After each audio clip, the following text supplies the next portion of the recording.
I guess I could have just easily have told India that I've been doing this for quite a while, and that probably would have sufficed. But anyway, just to kind of give an intro here before we jump into it, this was obviously a departure from what we typically do.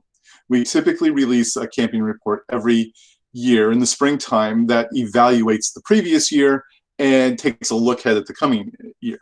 We were about a week away from releasing our report for 2019 and looking ahead for 2020. I had, in fact, for the first time ever, done a projection for what I thought was going to happen in 2020, and that seems so foolish now. But so we decided that we needed to kind of take a step back and reevaluate what we were providing, because we're obviously in an unprecedented time. With that in mind, we just took a brand new approach. We went out.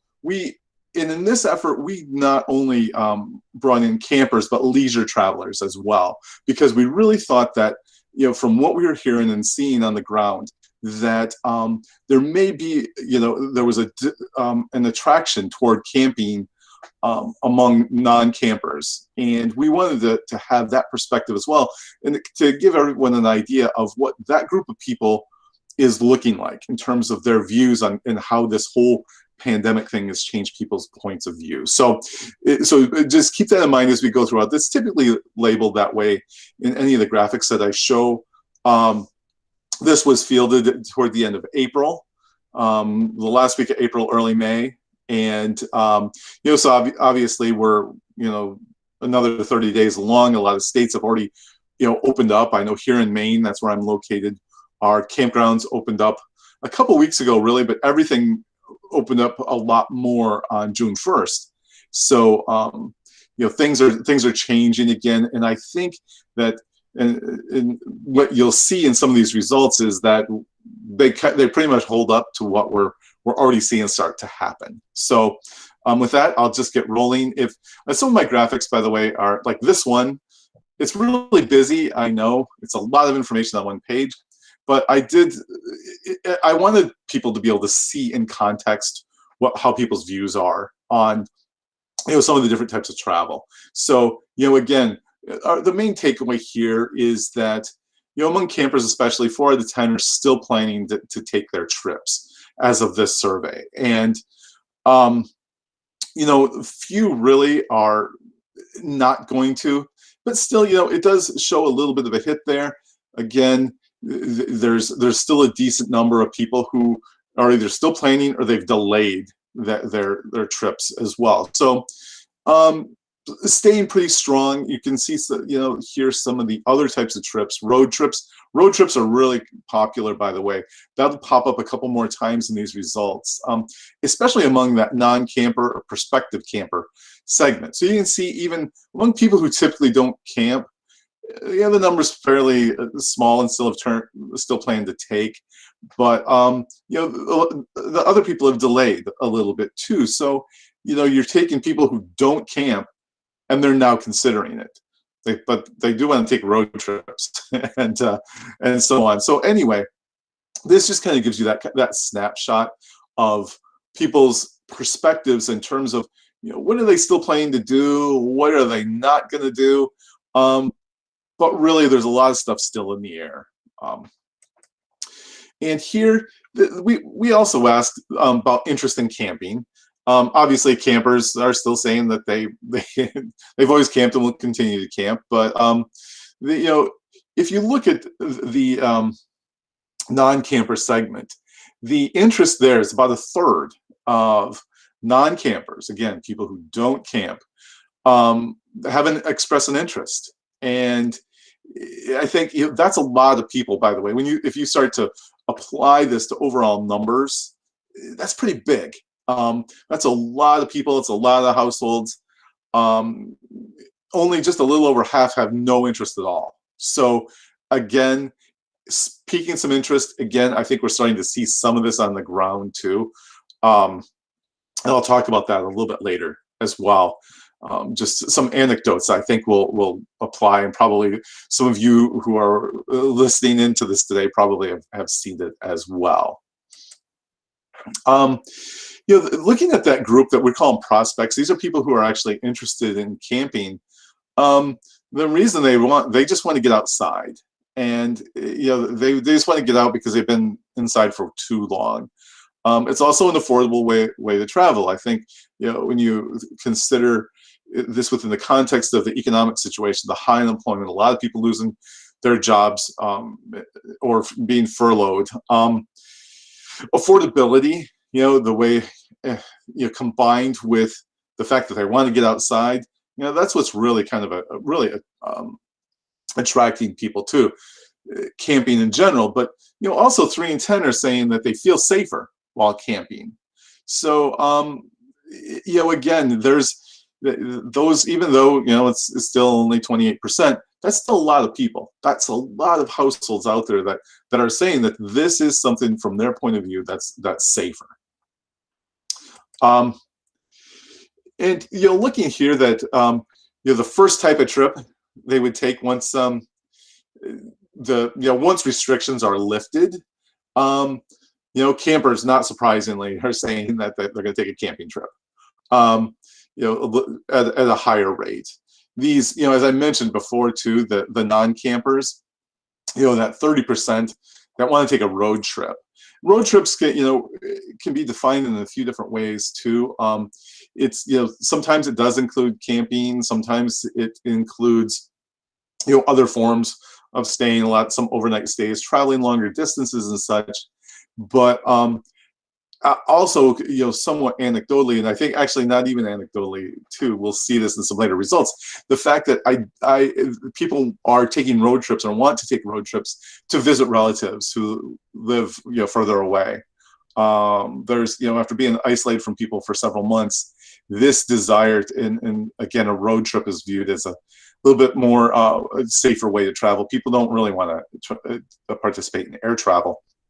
So, and you can see those in the figures below too, that, again, a road trip is an attractive option and can be combined with camping too. So, and, again, when you look at the share of trips accounted for by camping, among all leisure travelers, we're seeing a bump there. Their plans before the pandemic and after. And among that, I really like, even though in campers it increased, but that prospective camper group, that's a pretty big, that's a 10-point uptick within that group. So, you're going from a group that was gonna, before this hit, they had planned on 3% of their travel being accounted for by camping, which is they were probably gonna take one trip and see how it went. To it being 13%, up those 10 points. That's a substantial uptick, and again, that's getting a lot of new people out there and experiencing the outdoors. I'm going to take just a moment here, and because I intended to say this up front. These results are for the national study. I looked at everything by region, and we did do some more granular levels of looking at geography. Most of these results don't change much by region. So there's a real consistency nationwide in most of these results. We see some minor differences. So in fact, I just did the southwestern states. We had enough sample to be able to do that, and not a lot of differences are popping up there. Here, this is looking at camping in terms of whether they feel it's safe. And obviously, campers pretty much overwhelmingly say it's safer or just as safe. But look at those prospective campers. Again, half of them feel it's a safer alternative, and then you add in that it's just as safe. Camping is viewed as a safe way to travel. Again,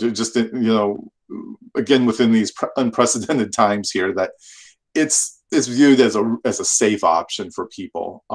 Being outside, in general, people view as being safer. So, again, more than half of all leisure travelers are view it as a safer option. And I do think that that's really important for the industry to consider.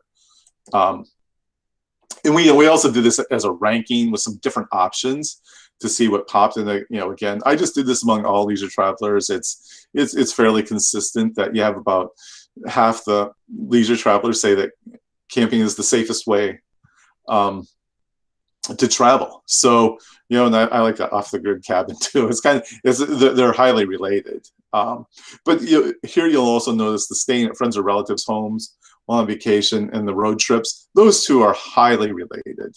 And that applies to what we saw earlier, the want, the desire to visit relatives, to take some road trips. And I think the outdoor recreation part of this is woven into that as well, that people want to get outside. They feel safer outside. And thus, you know, taking a road trip, combining it with some outdoor recreation, I think again, you're probably already seeing some of this happen. A lot of newbies are out there, and you know, again, we're seeing it here in Maine quite substantially. Here again, this is looking at the amount of time spent outdoors. Again, you can kind of see that, you know, campers and you know, especially, you know, the people in general. This is all leisure travelers in the Southwest. This is one of the ones I included that has you know, that differentiator in there. But you know, campers in the Southwest have spent even more time outdoors. So yeah, I think, you know, in general, you have a little bit more of an outdoorsy demographic in the Southwest, living in those areas, obviously with all the natural features and attractions that. But in general, you know, you're looking at people, quite a few people spending more time outdoors. But not to be ignored is this really large block of people who have spent less time. And if you look at that block among campers, especially, that is what I would call pent-up demand, because campers, we know, are pretty outdoorsy in general. They're a very outdoorsy group of people. We've, you know, seen that over and over throughout the years.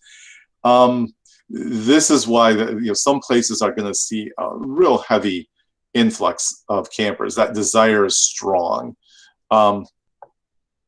Sorry for the typo in the up here. That should not say Northeast. I live in the Northeast, so obviously it was just you know, something that got included there. But it's anyway. The idea that you know, again, there's a large block of people who have spent less time outdoors, and you know, this across the board is going to impact everything everyone's doing on the ground, from resources, you know, whether it's people resources to other resources to having all these new people out there as well. It's really going to push things forward a lot in terms of, you know, the number of people wanting to access some of these areas. Looking at the reasons, here again is, you know, a lot of people have more free time. That's you know, the ones that are spending more time outdoors. It's, you know, they're not even people who aren't unemployed or furloughed. They're working from home, so there's no commute time. There's none of that involved. So people do have more time to spend outside. But you still have 50% that want to get outside more after being forced to stay inside. You know, again, you're seeing a lot of people who are being attracted to outdoors activities and outdoor recreation because just by the simple fact that they haven't been able to do it and they've been cooped up for too long. So there's this real big desire to get outside.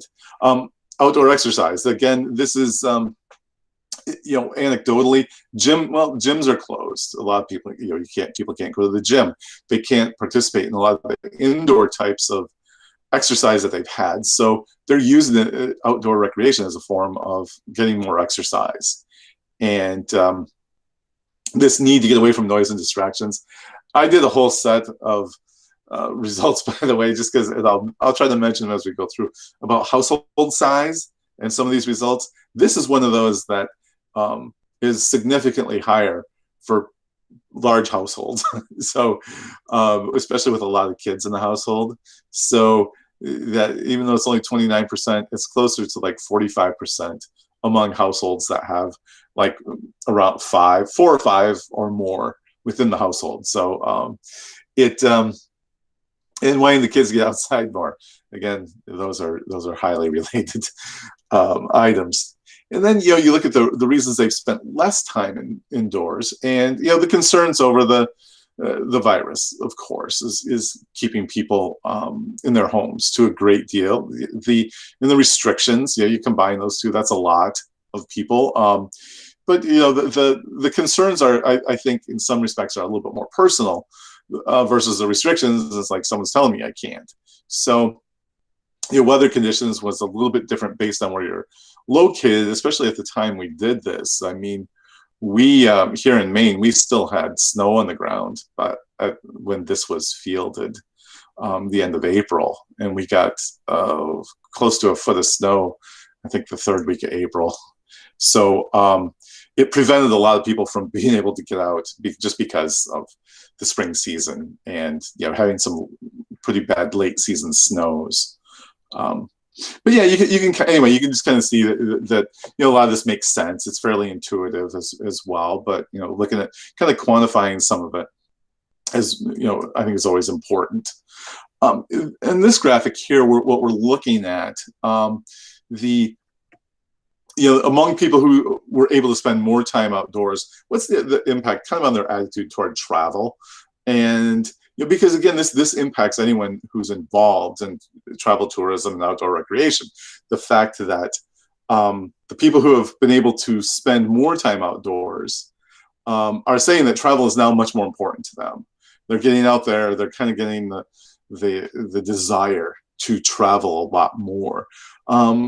It's interesting that the people who have had to spend less time outdoors, it's not as many. Half are saying that it's become more important, and half are saying it's become less important to them, which I find really interesting. So there's something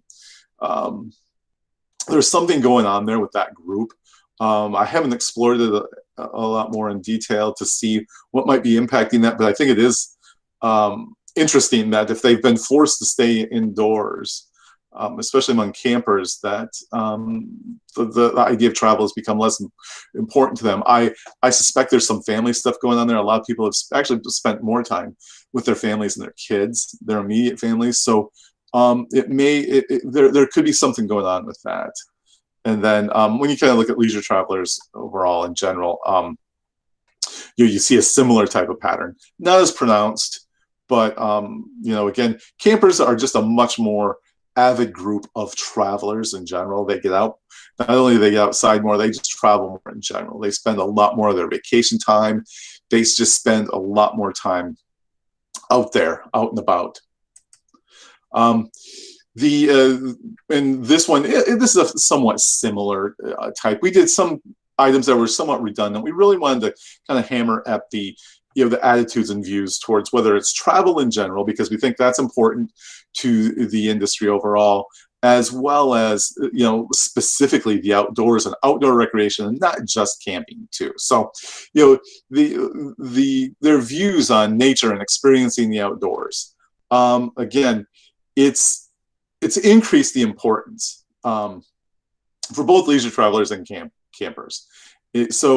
And again, this whole idea of people kind of being forced to not be able to experience a lot of the things they want to, has really highlighted in their minds. And I think this is probably a little bit more meaningful than the previous one. The previous one, it's interesting. But anyway, this tells you that, there's about a quarter that spending that time outdoors has become less important. Again, you see that increase again with, based on family dynamics and what, the household situation is, their jobs. For some people, especially, people who are going through, the furloughs and layoffs and stuff, that their priority is, financial and to get, a job, to kind of look at those things. So for them, it's like, it's less important, in the hierarchy of, their day-to-day lives.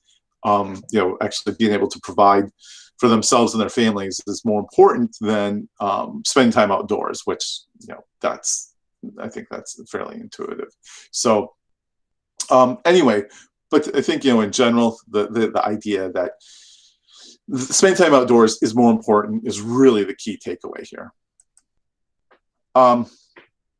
This here, this is the whole idea of assurances. I know this is, again, one of those really busy pages with a lot on here. So when I look at this, what it really says to me is that when people are out and about, they want some kind of assurance. The more, the better. It's to put their minds at ease. It's going to get them to relax a little bit, because we all know when people are experiencing outdoor recreation, one of the benefits there is that it relaxes them. They want to be relaxed. It's a form of escapism. So these things, the more assurances people can provide, the better.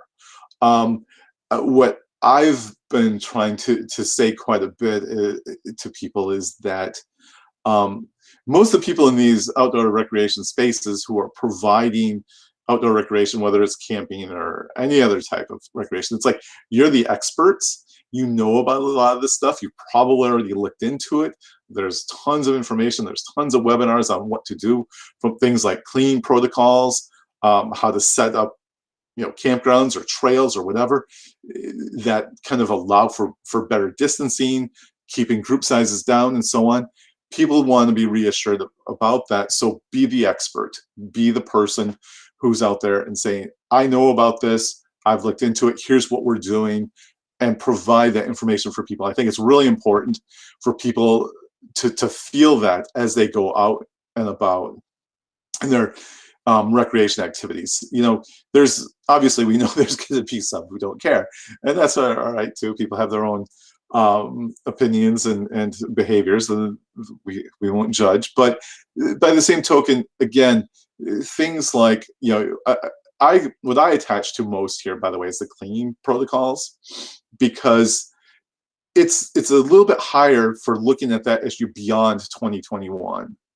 If you look at it beyond this year, half the people are saying that it's important for 2021 and beyond 2021. So that's something that I think people can really attach to and say, that's a really important thing for us to keep in mind in our operations anyway. And there's going to be that subset of people who are always going to feel like, kind of, what are you doing? Those assurances and these things, a lot of them have, staying power beyond, just this year and the next few months. So they're definitely worth considering. When you look at that prospective camper group, by the way, there's a lot of uncertainty in that group, and that's okay, because if they haven't been camping before, then what's their frame of reference? And I think that's the group that needs the most help. They're not used to knowing what to experience when they go to these places. They don't know what to expect. They may not know what to do in general. And again, this is a place where I think people can assert their expertise in this space and step up and help these newbies, because, I'm just going to, here is one of the things I was going to talk about a little bit in terms of anecdotes.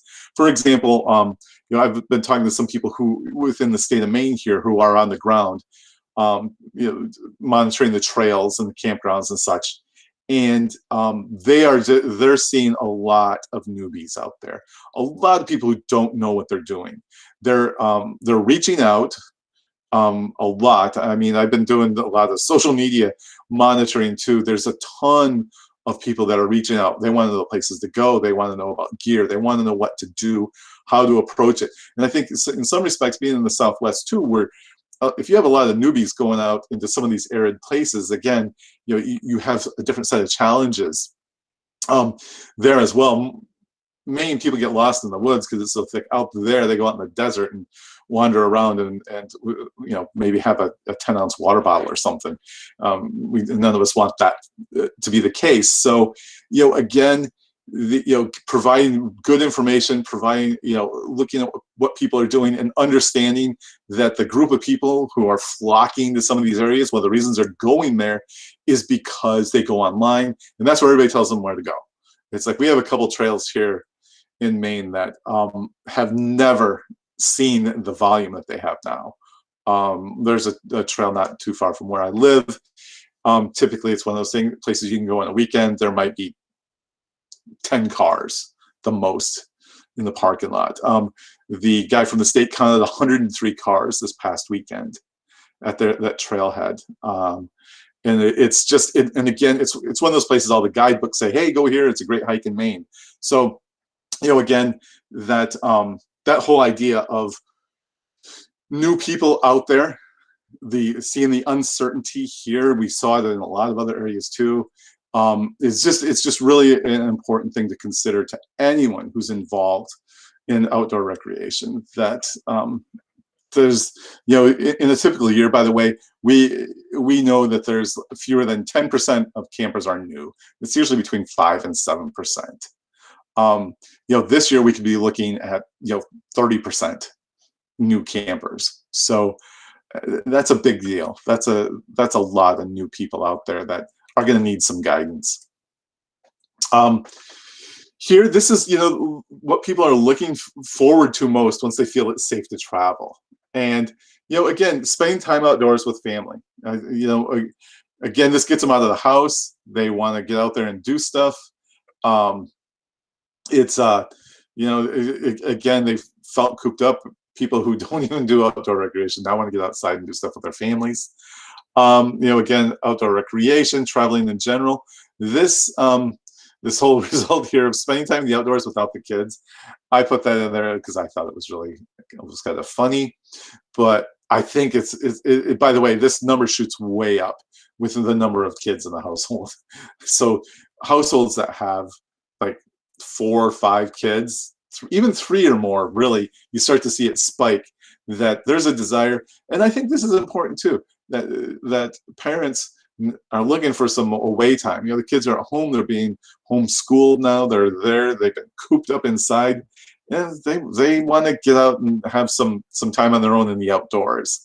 And this could be camping, it could just be hiking or anything. But again, I think all these things are important to consider, that we're seeing a real changing dynamic in how people are experiencing the outdoors and the types of people who are.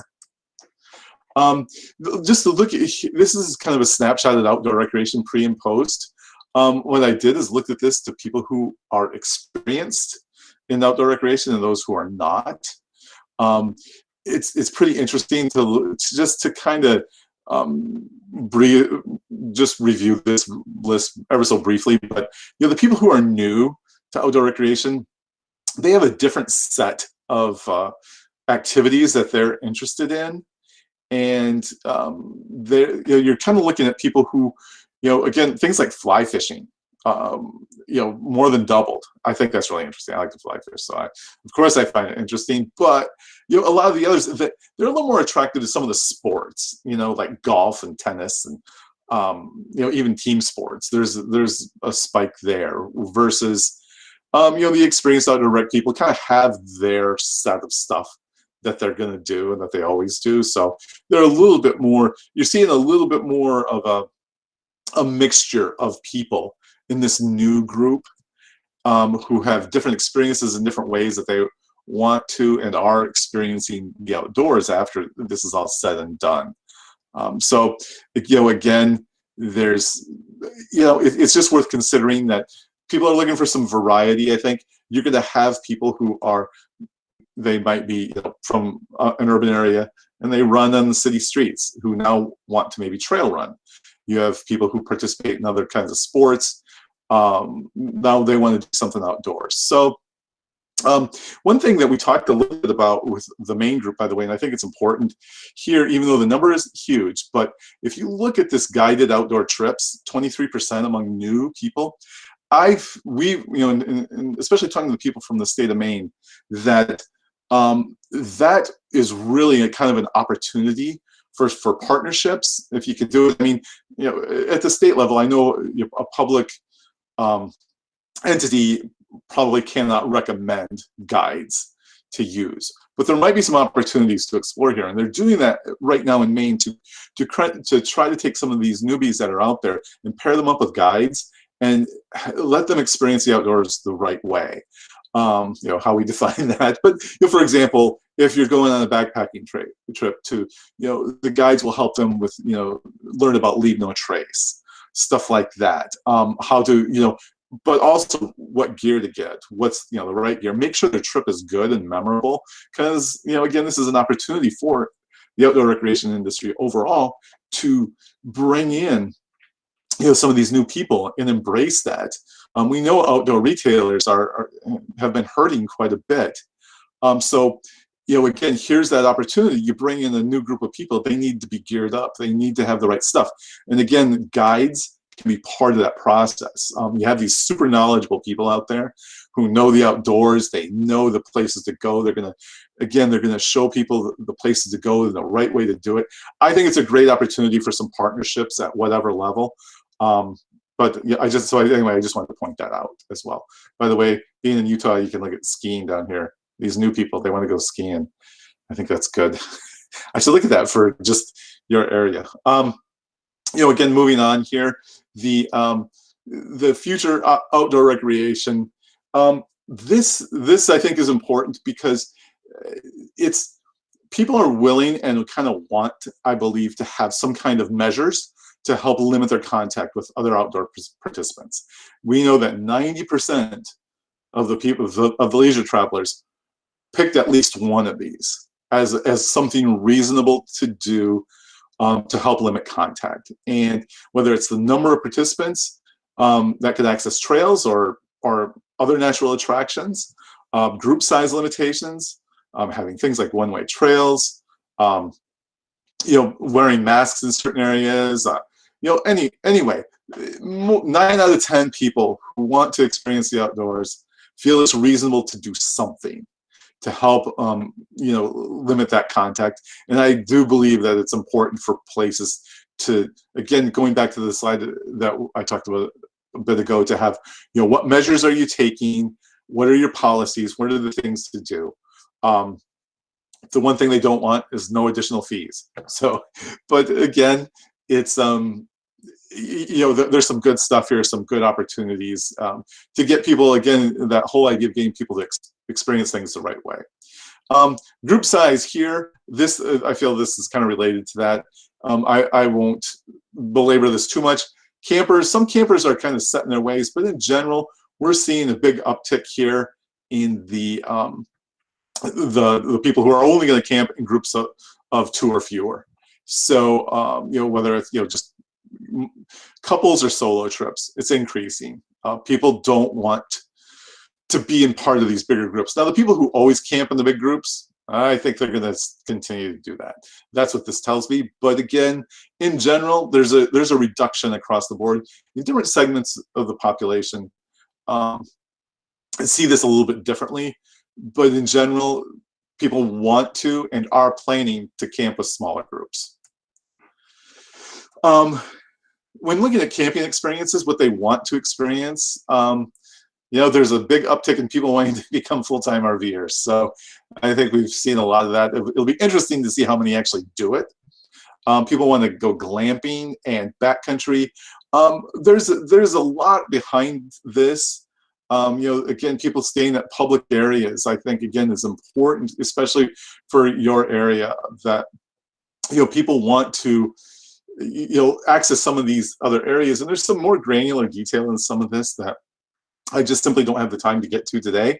But just keep in mind that people are looking for things that help them feel better, feel safer, more isolated. And, I think this uptick in backcountry experiences, as well as like things like overlanding, even that road trip that includes camping, this is, these numbers are pretty high. So if you look here, just kind of looking at what we saw with their level of interest, before the pandemic versus now. Glamping, that's not huge, but look at the backcountry experience. That's up 12 points, and overlanding's up 11.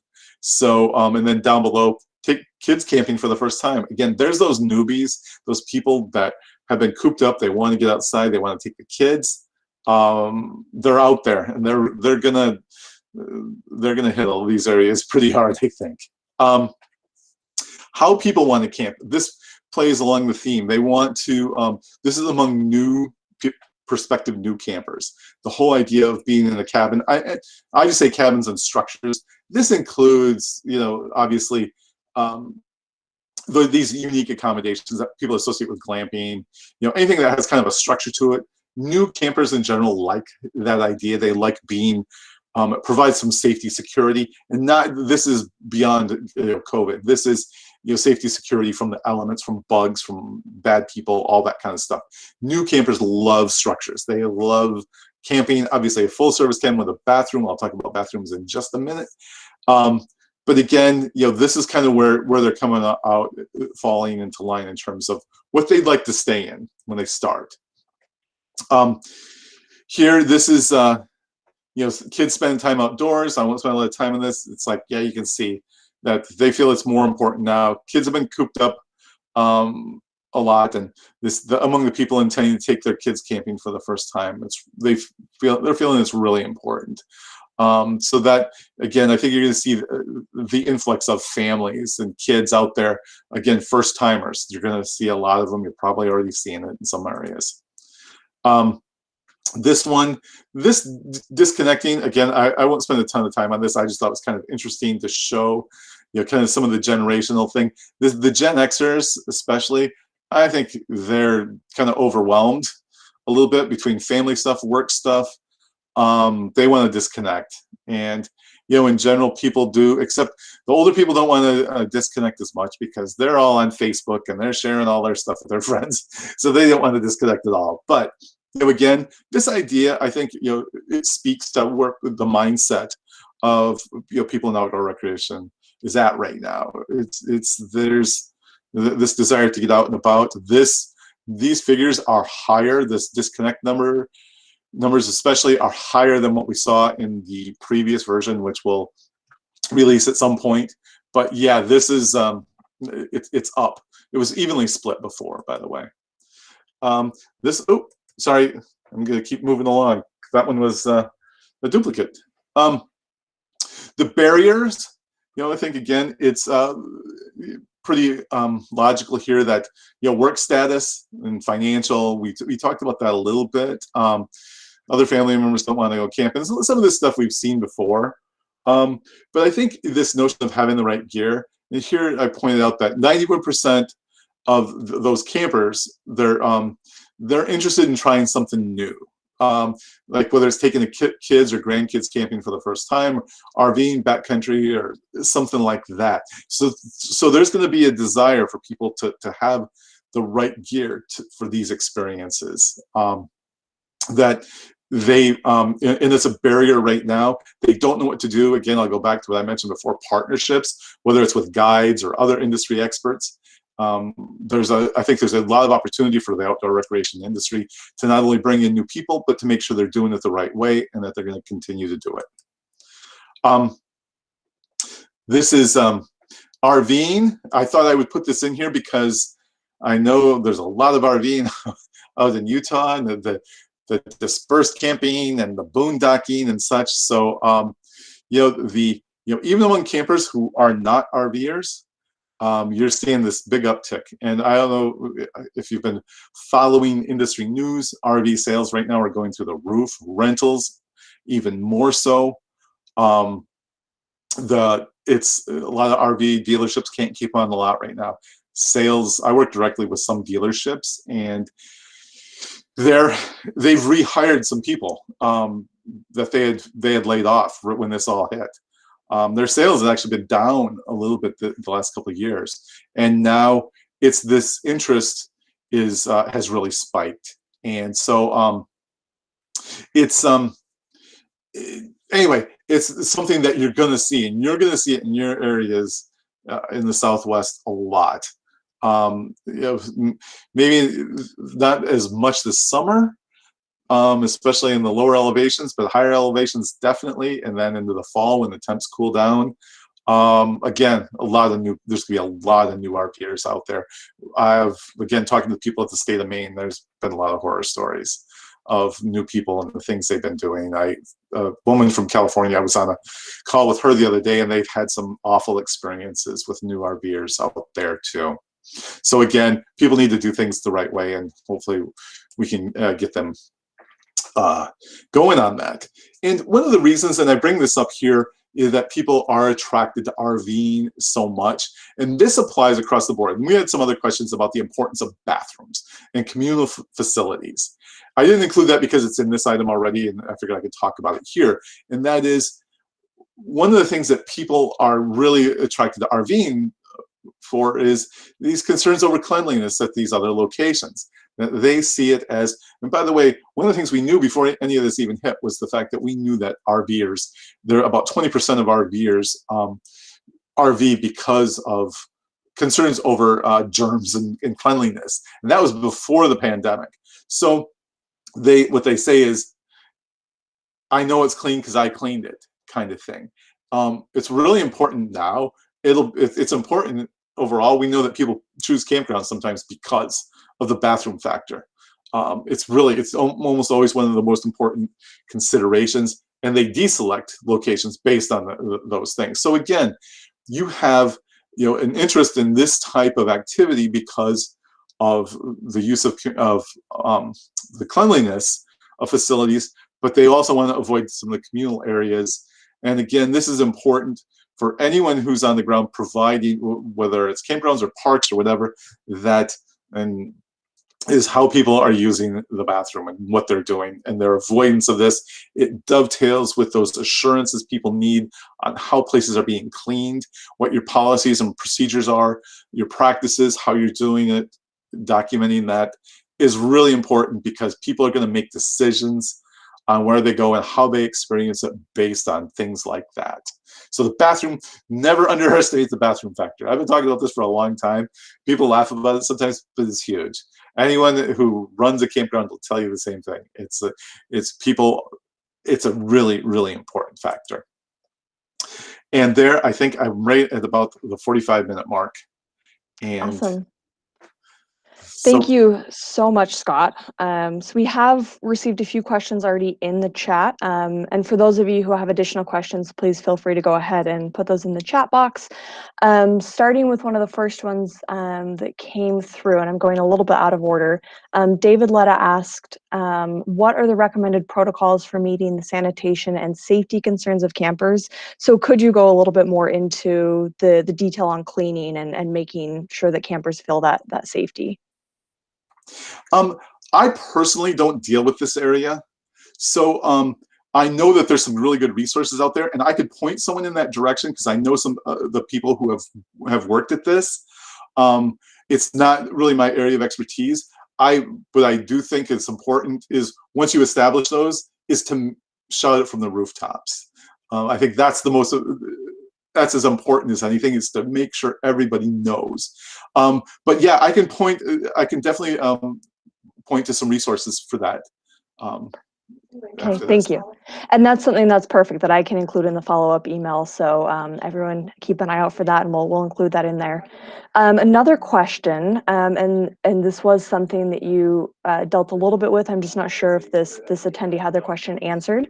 The term camping means different things to different people. RV, tent, primitive, etc. Does the data parse that? It seems like it did a bit. And do you have a sense of what types of camping respondents are looking to do? So could you go more into detail on that as well? Now, is that was the question about new people or existing campers? We cast a wide net for camping. By the way, we include anyone. It's kind of self-defined, but we also we have our own definition of camping, which is you spend time in a tent, RV, even a cabin at a campground, or private property or public land, and so on. So we define that, and we know how people camp. So we can cut anything we have by how they camp, whether they camp in an RV, what type of RV, a tent, what type of tent, if they stay in a rustic cabin or a deluxe cabin, if they glamp. So we know all that. And so anything we have can be cut by those different types of camping. Did I answer that question? I'm sorry. I think so. And Mark Eller, if you're looking for additional clarification on that, please go ahead and put that in the chat box, and we'll be happy to bring it up. Another question that you answered after it came in, but the attendees hoping for a little bit more detail again, just to dive into. how has the term overlanding been showing up as a buzzword in this data? Oh, it's been showing up huge. It was showing up before the pandemic. In the next report that's going to come out, you'll see that overlanding's been trending up for a while. It's a growing form of camping that I think the industry is really starting to monitor. So yeah, it's becoming huge, and I think it's gonna be even bigger. Perfect. Thank you. That's all I've seen come in the chat box. So I'm going to wait just a few more seconds. It looks like now we've got some questions coming in.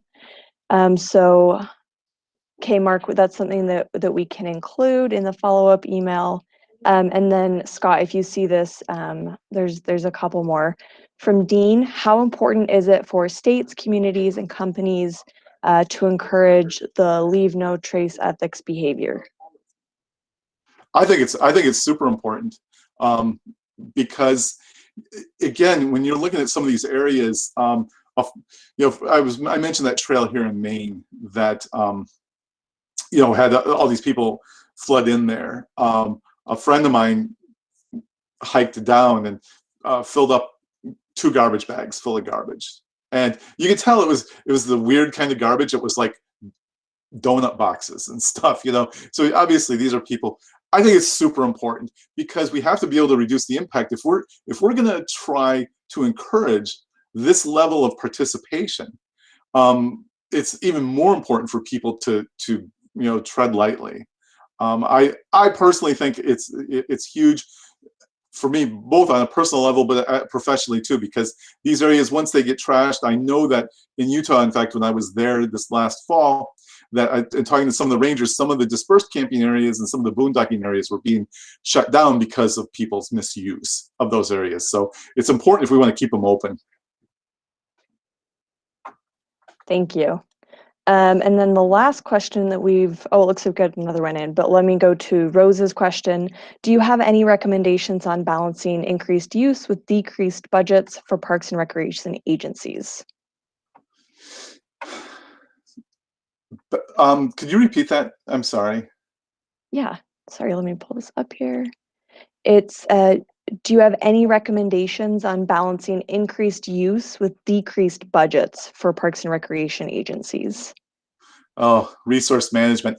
It's huge here in Maine too, because there are so few people out there. Partnerships, as many partnerships as you can engage in, I think it's the only way. I mean, I think that there's a lot of people within the private sector who are willing to pitch in too. I think there's a great opportunity. I know a lot of private companies are looking for ways to enhance their profile, but also speaks to corporate social responsibility. For example, one of the companies I work with is a company called Dometic. They make parts and refrigerators and stuff for RVs. But one of their initiatives is they send everybody out with a bag to pick up trash when they're out on trails and in the outdoors. So for them, it's part of their corporate social responsibility. It's something they truly believe in. But again, companies are looking for these opportunities to partner, I think. And because I know the budget thing is a big issue, but again, I think that's one of the solutions. And I know that you just kind of sometimes have to reach out and find the right people to do that with. I know that's kind of general, but hopefully it helps. Yeah, thank you. Joshua says, I'm a writer, Denver Post, Colorado Camping Guide. In educating my readers, what, in addition to leave no trace, should I keep in mind as overarching guidance? Get expert advice. Get expert advice. We have so much access to information. Get expert advice from individuals. Like I mentioned the guides before. I think it's a great resource. But another one that I didn't mention, but I think is a really good resource for people, are these groups. There's a lot of groups out there that are doing a lot of good stuff in terms of getting people in the outdoors, taking new people out and teaching them. I think the group stuff, and we did some research this or before this too on that included some group participation, the organized groups. it's a big factor. It gives people so much more confidence when they're outdoors too. It gives them confidence, it reduces the fear, helps them, and it adds to their enjoyment. Great, thank you. And then the last question that I've seen come in from Carla, any feedback from parents on sending kids to summer camps, overnight or day camps? Oh, this is here in Maine. So the camps are split. Some of them aren't doing camps this summer, but some are. I mean, my advice would be find personally, if it was my kid, he's older now, but I would send him to like Outward Bound or something like that. I'd give them an experience that gets them away from maybe some of the facilities. If it depends on how much of a concern that is for you in terms of being in these group facilities, but you have to keep in mind that a lot of times these places, people are coming from urban areas, or coming from areas where people are packed in, some of the hot spots maybe. You have to decide as a parent, what's your level of risk. My advice would be, take them yourself, take them out camping yourself, get that good advice, find some people who are good at camping and experts in the outdoors, and take them yourself. But rent a cabin on private land even. That's a big thing here in Maine, by the way. Tons of cabins, places for people to go that are out there, they're off the grid. I love those places. You can go fishing or whatever. Anyway, I think those are really good options. Thank you. And Carla, one other note is our last Summit Speaker Series webinar was actually on programming options this summer and after, and that will be included in the follow-up materials as well if you're interested in what those folks had to say. Now, the actual last question that we've received in the chat. I work in adaptive recreation with people with disabilities. Has your research uncovered any information specific to the disability population? One of the things we know, and here I'll give KOA a plug on this, because one, they do sponsor the research, but two, we know that a lot of people with disabilities and physical limitations go to places like a KOA or any private campground that has really good facilities. They're much more accessible. And there's typically always some kind of recreation. There's access to other things to do. Again, it's typically easier for people with physical limitations to get in and out of these areas. The parking's better. There's usually paved paths and such. There are also groups that specialize in this. Again, I know I keep talking about Maine. I live here, so I kind of have to, but Maine has a group. It's called Maine Adaptive, and that's all they do is take people with physical limitations out, whether it's skiing, fishing, all camping, all sorts of activities. And states may have, I don't know if there's one that exists in Utah. If anyone's interested, I can put them in touch with Maine Adaptive. They would probably know. I know those folks very well. And I am aware of some groups here in Utah, so I can make sure to share those as resources as well. Thank you. With that, we're actually just about to wrap up. If you have any more questions, feel free to email them to outdoorteam@utah.gov. And again, if you have any suggestions for topics that we can host on these Summit Speaker Series webinars, outdoorteam@utah.gov for that as well. Scott, thank you so much for your time. We really appreciate it. We really appreciate you diving into the report and answering some questions. And anyone who is on this call, thank you. Anyone who is on this call, we will be sending out an email. Feel free to share with your networks. And again, Scott, we really appreciate your time. Excellent. Well, thank you. Thank you so much. Take care. Bye. Bye, everybody.